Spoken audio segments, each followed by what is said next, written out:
সম্মেলনের সভাপতি উপস্থিত আমার সকল মুরব্বিয়ান ভাই ও বোনেরা, আসসালামু আলাইকুম, নমস্কার, শুভেচ্ছা নিন। আমি আমার বক্তব্য শুরু করার আগে একটা জিনিস একটু জানতে চাই, এখানে কি মোহাম্মদপুরের কেউ আছেন? ও যে আছে, মোহাম্মদপুর থেকে আসছে। আর এই যে আমাদের কুচিয়ামোড়া ইউনিয়ন, কুচিয়ামোড়া থেকে অনেক আসছে, শালিখার লোক আছেন, ঠিক আছে, কুচিয়ামোড়া, তারপরে বেরোল কলিতা, এখান থেকে আছে। এখন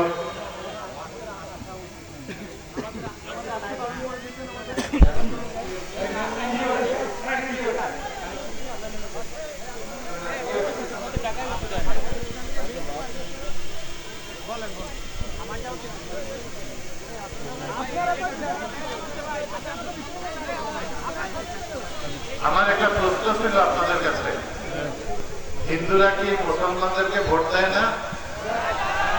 দেয়? আপনারা কি আগে আমাকে ভোট দিচ্ছেন? জিজ্ঞেস করলাম এই কারণে যে আমাদের হাইকমান্ডে অনেক সময় এরকম খবর যায় যে হিন্দুরা যদি হিন্দুদেরকে ভোট দেয়, মুসলমানদেরকে দেয় না, সেই জন্য জিজ্ঞেস করলাম কথাটা। আপনারা তো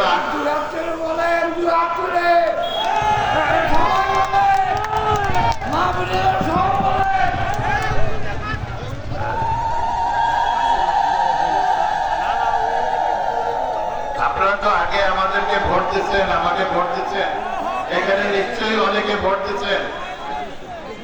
তখন কেমন ছিলেন আপনারা? ভালো ছিলেন? আলহামদুলিল্লাহ ভালো ছিলেন। নিশ্চয়ই কোনো চাকরি দেওয়ার জন্য কোনো টাকা দেওয়া লাগে নাই। আমাকে কোনো টাকা দেওয়া লাগছে চাকরির জন্য?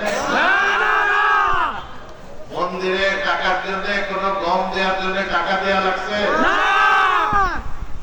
ইনশাআল্লাহ আগামীতেও যদি আপনারা আমাকে ভোট দেন, আপনারা এইভাবে থাকবেন, শান্তিতে থাকবেন। আমরা সবসময় চাই যে আমাদের দেশের নাগরিক, আমাদের এই মাগুরার লোকজন, সে যেই ধর্মেরই হোক, আমরা তো আসলে কি বলবো, প্রতিবেশী। হয়তো আমি এক ধর্মে বিশ্বাস করি, আপনারা আরেক ধর্মে বিশ্বাস করেন, কিন্তু আমরা ওই একই জিনিস খাই, একই জিনিস পড়ি, একই মাঠে যাই জমি চাষ করতে, একই স্কুল কলেজে পড়ি, একই হাট বাজারে যাই। আমাদের ভিতরে কোনো পার্থক্য নাই, একমাত্র আমাদের ধর্মীয় বিশ্বাস ছাড়া। এর জন্য আমরা কোনো পার্থক্য করি না। আমরা সবসময় মানুষকে মূল্যায়ন করার চেষ্টা করি মানুষ হিসাবে। আমাদের চাকরি বাকরির ক্ষেত্রে আমরা কখনোই কিন্তু যে মুসলমান না হিন্দু এটা আমরা দেখি না, তার যোগ্যতা দেখি। এই যে আগে বক্তৃতা দিয়ে গেল গোবিন্দ শাহ, সে আমাদের সময় তাকে কলেজে চাকরি দেওয়া ছিল, এখন সে কলেজের প্রিন্সিপাল। এরকম অনেক আছে। আমরা ধর্মটা দেখি না। আমি বিশেষ করে মনে করি যে আমার যদি যোগ্যতা থাকতো, পৃথিবীর অনেক দেশে এই যখন যে বায়োডাটা দেয় সেখানে কোনো ধর্ম থাকে না, ধর্ম লেখার জায়গা থাকে না। এবং মেয়েদের ক্ষেত্রে বিবাহিত না অবিবাহিত এটাও থাকে না। আমি মনে করি আমাদের দেশেও আইন করে এগুলো করা উচিত যে সে তার ধর্ম কি, এটা রাষ্ট্র বা যে চাকরি দিবে তার জানার কোনো প্রয়োজন নেই যে তার ধর্ম কি। সে মানুষ, সেই হিসাবে তার যোগ্যতা থাকলে সে চাকরি পাবে। মহিলাদের ক্ষেত্রেও সে বিবাহিত না অবিবাহিত এইটা জেনে সরকারের অথবা যে স্কুল কলেজ যেখানে চাকরি হবে সেটা জানারও তার প্রয়োজন নেই। আমরা মানুষকে মানুষ হিসাবে মূল্যায়ন করার আমি চেষ্টা করেছি। আপনারা জানেন আমাদের সময় আমি জোর দিয়ে বলতে পারি যে হিন্দু ভাইদের উপরে কোন রকম অত্যাচার হতে, জমি দখল, বাড়ি দখল, চাঁদাবাজি অবক আমরা জানার সাথে সাথে আমরা তার প্রতিকার দিয়েছি। আগামীতেও ইনশাআল্লাহ আমরা সেটা দেব। আমরা আশা করি যে আপনারা অতীতে যেরকম আমার সাথে ছিলেন আপনারা ভবিষ্যতেও আমার সাথে থাকবেন, যাতে আমরা এই এলাকাটাকে, আমাদের এই এলাকাকে আরো সুন্দর করে গড়ে তুলতে পারি। আমাদের সবচেয়ে বড় সমস্যা এখন ছেলে মেয়েদের চাকরি। আমাদের চাকরি বেকারত্ব অনেক বেশি। আমাদের ছেলে মেয়েদেরকে যাতে আমরা চাকরি দিতে পারি, আমাদের সেইটা সবচেয়ে বড় আমাদের টার্গেট। এবং আমারও প্রচেষ্টা থাকবে যে ছেলে মেয়েদেরকে চাকরি দেওয়া এবং ভালো শিক্ষিত করা, বিদেশে পাঠানো। আমাদের টার্গেট থাকবে যে যত বেশি ছেলে মেয়েদেরকে বিদেশে পাঠানো যায়। বিদেশে এখন অনেক স্কোপ।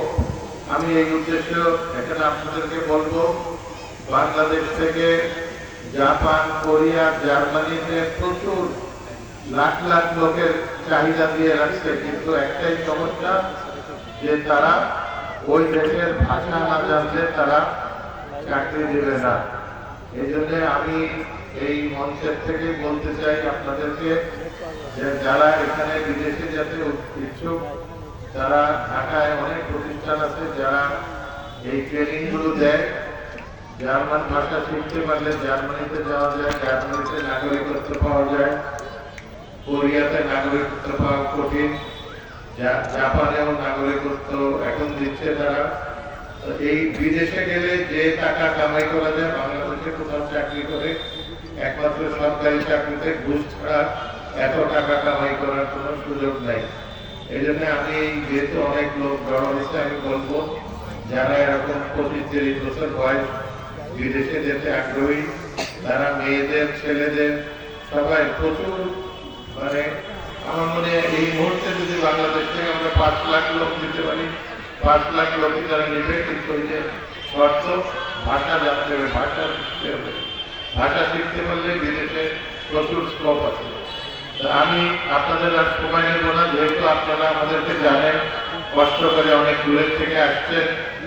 তো আশা করবো যে আপনারা আমাদের সাথে থাকবেন, আমার সাথে থাকবেন। আমি কথা দিতে পারি যে আপনারা অতীতে যেভাবে ছিলেন, ভালো ছিলেন, ইনশাআল্লাহ ওর থেকে ভালো থাকবেন। যেহেতু আমাদেরও অভিজ্ঞতা হচ্ছে, আমাদেরও আগে হয়তো কিছু ভুল ত্রুটি থাকতে পারে, সেইগুলো থেকে আমরা শিক্ষা নিয়ে আগামীতে আপনাদেরকে আরো ভালো রাখার চেষ্টা করব, যাতে আপনারা ভালোভাবে থাকতে পারেন। সবাইকে ধন্যবাদ। আপনাদের সকলকে ধন্যবাদ। খোদা হাফেজ। বাংলাদেশ জিন্দাবাদ। বাংলাদেশ জাতীয়তাবাদী দল জিন্দাবাদ।